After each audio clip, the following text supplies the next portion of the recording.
plenty of room. As Pachuca have 5 players lined up across the back.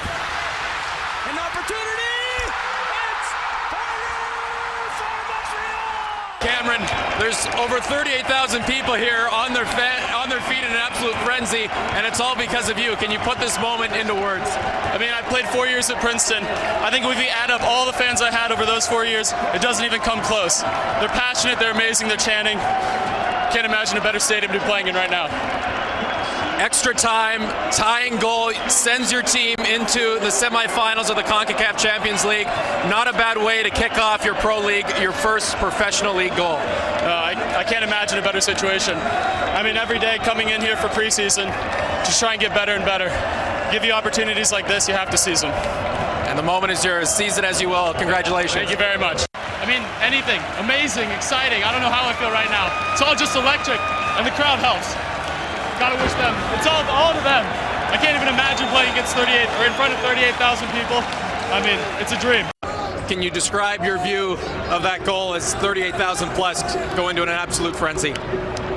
Yeah, I mean, Callum played an absolutely unbelievable ball. Cameron got on the end of it, great touch towards the keeper, and I mean, that's why we brought in 3 forwards at the end there. And Cameron, for his second game as a professional player, just unbelievable composure, unbelievable finishes, set the crowd into a frenzy, a night that no one in here will ever forget. No one in here will ever forget the night that a star was born in Montreal. Cameron Porter, March 3rd, 2015. Montreal Impact versus Pachuca, CF Pachuca, at the Olympic Stadium. A night to remember. A night that saw Montreal get dominated of some sort by Pachuca. Montreal got their moment here and there, but in a way the game was really similar to the first game in Pachuca. The difference being that nobody scored until a penalty at the 78th minute when Laurent Simon tripped Cano. Cano, who had a great game up to that point. Mr. German Cano, who actually had a great cross sent to him and hit straight Evan Bush right on front of the net. Straight on Evan Bush. Like, not even a couple of centimeters on each side, and Cano would have scored in the first half. But no, Bush said no. But eventually Cano got tripped by Laurent Simon. What a deal. Only mistake that Laurent Simon did in that great game, and scored the first goal, and 38,000 people got depressed all of a sudden, and hopes were not strong. Hope was not high. Hope was not present. There was no buzz at this 80th minute. But then Montreal started to open up, started to press forward, started to do some change, bring up to 3 forwards. And Cameron Porter. First of all, Callum Malice. Actually, started by Donny Toya, who stripped the ball. And then Callum Malice got the ball. Got his composure. Lift his head up. Sees Cameron Porter. Not alone, but there. Doesn't really have a choice. It's close to the 92nd minutes and 30 seconds of the game. You need to score to stay to win. Or just not to lose. You're looking at them. You're looking at the front of yourself. And you see Porter. You just go for it. 60-yard bomb. Cameron Porter turns around. Sees that ball coming towards him. Chests it towards him in front of 2 defenders. Gets possession. Nutmegs the keeper into the net to tie the game and to send the Montreal Impact into the semifinals of the Concacaf Champions League in 2015. A star is born. Cameron Porter at his second game ever as a professional. First game being the first game of this home and away series against Pachuca at Estadio Hidalgo as a sub late in that game. And Mr. who scored 15 goals in 17 games with Princeton last year scores the biggest goal of the club's history. Quite frankly, probably the biggest goal ever scored in the city of Montreal on a soccer pitch. Probably the biggest goal scored on a soccer pitch in the province of Quebec. A goal that sends the Montreal Impact into the semifinals of the Concacaf Champions League to play against either Alajuelense or DC United. Alajuelense from Costa Rica, up 5-2 on aggregate. We'll know who tomorrow night. But let's not talk about tomorrow just about yet. Let's just talk about tonight and the glorious night that it was at the Big O. The cup was on fire. The players did what they could. Pachuca was really strong, was really dominant, had possession most of the game. Again, we were expecting that. It wasn't as bad as the first game, I thought. That's me without looking at the stats, the final stats, actually. It's just me and my recollection of being sidelined to that game is watching the possession that Pachuca did have, especially on the flanks, on the wings. They chewed up Montreal on the wings, on both sides, on Toyo's side and on Cabrera's side.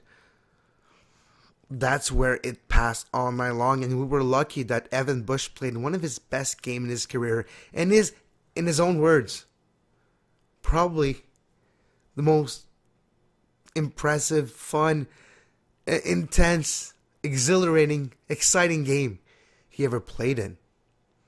Yes, he said he had games that he was busier, but it's just the sheer implication of everything going on in that game. It's on a different level. And hats off to you, man. Great saves that kept the team in the game, even though there was a penalty call that was, some say it was a questionable. Depends on your view and where the referee was placed and how it looks. Laurent Simon himself told us it was maybe a little bit soft call, but he's still acclimating in his second game in CONCACAF. Still never played in Major League Soccer. But Laurent Simon was a big part of that game too. Just his sheer size and his presence in the center of the defense just helps, clears all the ball, controls everybody, looks at Rio Coker and says to Rio Coker, still a little further, I'll take care of everything back here. Those type of behavior on a pitch gives a lot of confidence to your teammate, to the defenders playing next to you, and to the goalkeeper. Laurent Simon is probably, after 2 games, you're going to say, yeah, you're already saying those type of things after 2 games. Yeah. Well, after 2 games, Laurent Simon is probably the best pick the Montreal did. Best off-season pick they did. Get Laurent Simon. That's going to solidify everything. No pun intended. A little bit intended. But hey, we're moving on to the semis. Marguerite Soumaré had a decent game, but yellow card. Not the best defensive game for Montreal Impact. There was a lot of looks of Pachuca to the goal, I'm not going to lie. Pachuca was dominating, and it was it's hard to realize that they didn't score in the first half. They probably had 4 clean look on goal that either they missed or Bush saved. But at least 3 of them totally just miskicked them. Either wide left, wide right, or just shanks it. Happened a couple time. The lack of realism in Pachuca's play on Tuesday night at the Big O cost them. Got lucky on that penalty. They took the lead. And I guess they were not expecting a moment of brilliant. A moment?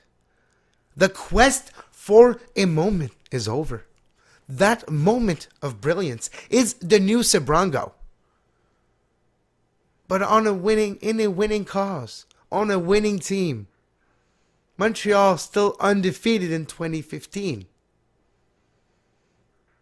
And I hope I can say that for a long time, which I doubt. But Montreal undefeated in 2015. Preseason not counting, obviously. So, what do I think about the game and the atmosphere? First of all, hats off to the 38,104 people that were present tonight. It was a magical moment. Towards the game, there was some ups and downs. The cup was on fire. The Ochas and all the other supporters group, 127 included, were on fire. We're having a blast. We're having fun. A lot of atmosphere going on. The lower bowl was just jam-packed. And it was great to see the vibe of the Big O come back. Yeah, when you walk into it, it does look like a place that just stopped aging after 1994.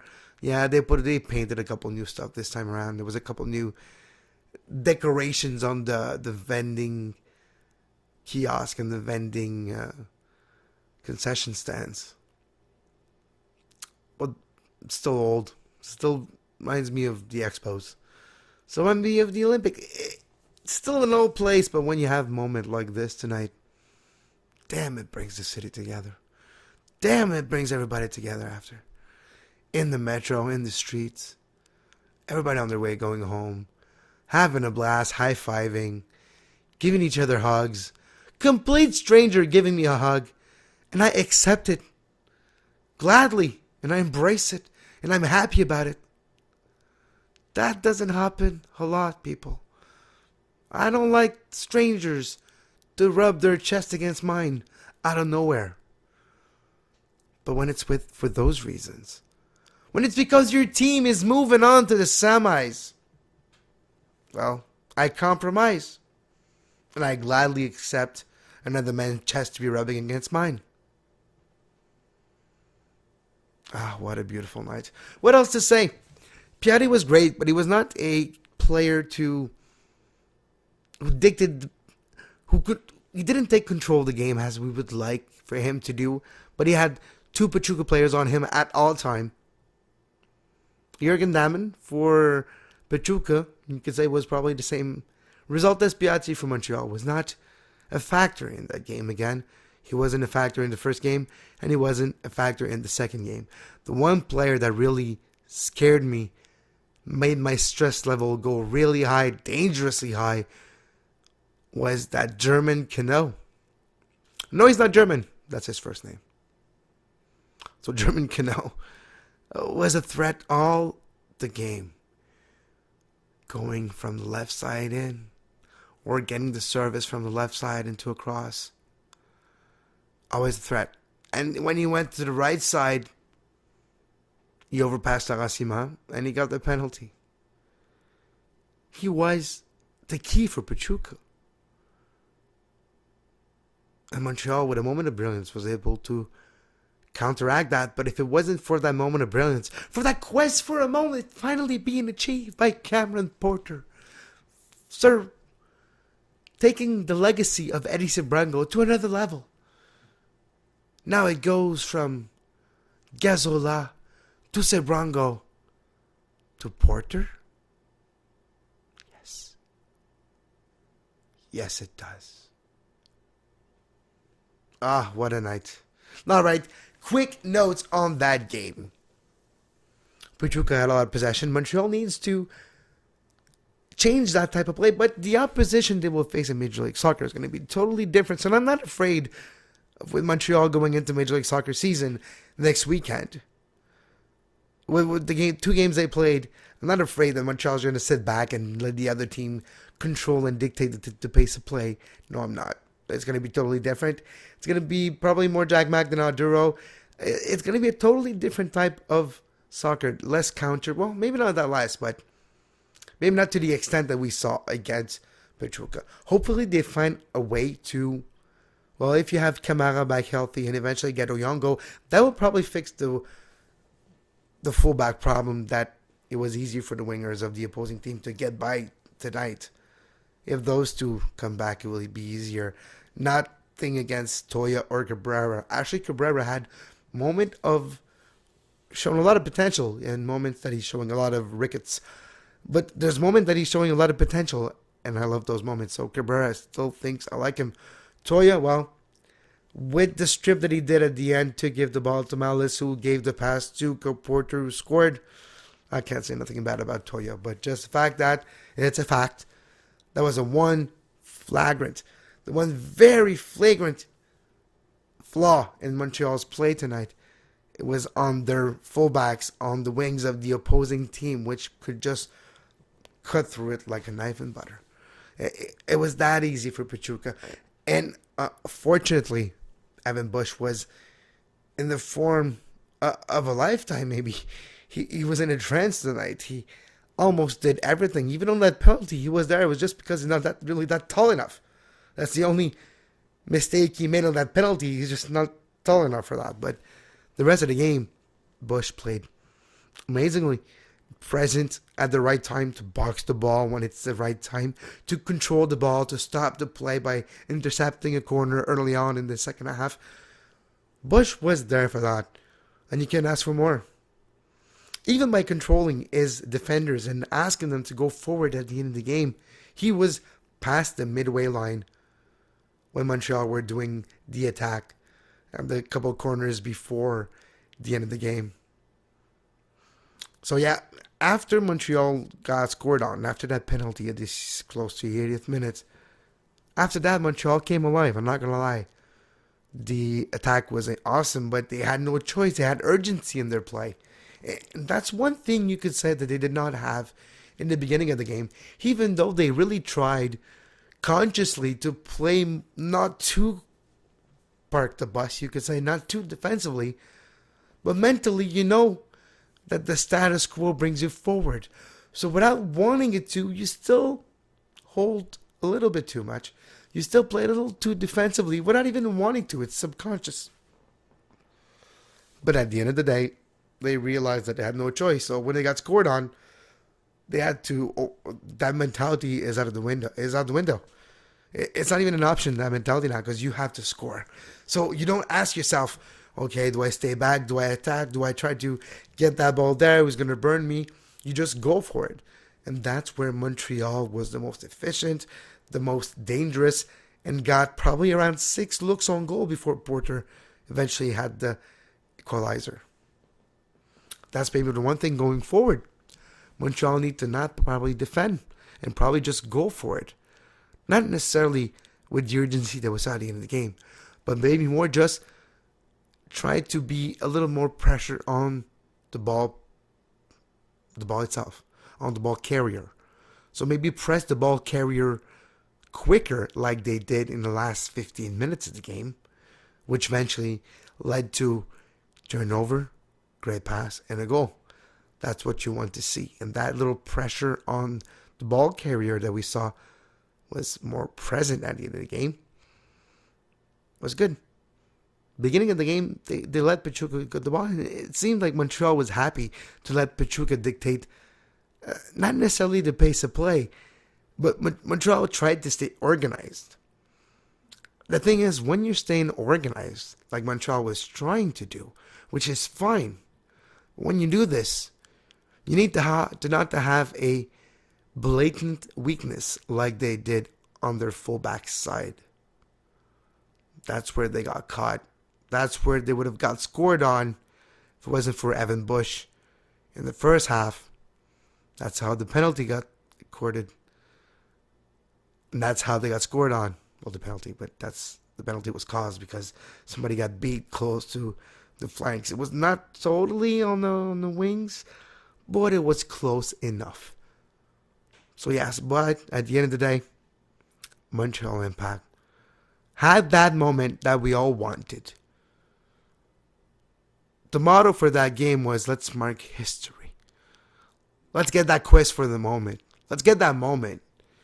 And in the billboards everywhere, you had the Eddie Sabrango face with his hand behind his ear saying, I can hear you. Now, next time we're going to see is a young, not even freshly 21-year-old white knight, Cameron Porter, running around in an angel position, incredulous of what just happened. Look at around 38,000 people going ape shit and chanting his name. And if you listen closely, you can still listen to them chant his name. And now, until forever, at the Olympic Stadium, when you go there late at night, when it's quiet and nobody's around, and you pay attention, and you listen really carefully, you'll still hear the name Porter, Porter, Porter, Porter. And that, my friends, forever.